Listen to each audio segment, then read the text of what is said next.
আমাদের প্রতিবাদ বিক্ষোভ প্রদর্শন এবং তৎসঙ্গে শ্রদ্ধাঞ্জলি যারা গত 22শে এপ্রিল জম্মু কাশ্মীরের পহেলগামে যে হত্যাকাণ্ড সংঘটিত হয়েছে পাকিস্তানি সন্ত্রাসবাদীদের দ্বারা, পাকিস্তানি আশ্রয়কারী পাকিস্তানি মদতপুষ্ট সন্ত্রাসবাদীরা ভারতের ভূমিতে ঢুকে, ভারতের পূর্ণ ভূমিতে ঢুকে যে নৃশংসভাবে নিরস্ত্র যে আমাদের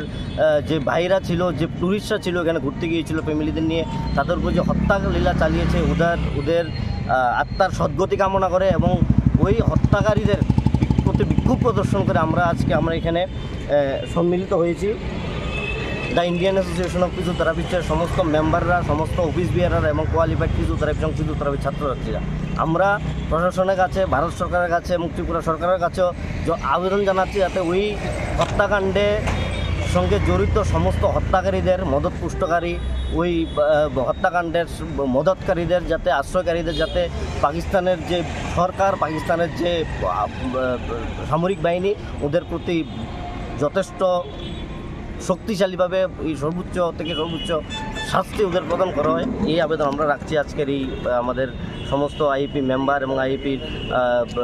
ফিজিওথেরাপি স্টুডেন্ট এবং কোয়ালিফাইড ফিজিওথেরাপিস্ট তরফ থেকে আমরা একত্রিত হয়েছি যারা আত্মার সদ্গতি কামনার্থে যারা ওইখানে শহীদ হয়েছেন এবং একটা বিক্ষোভ প্রদর্শন করছি হত্যাকারীদের উদ্দেশ্যে।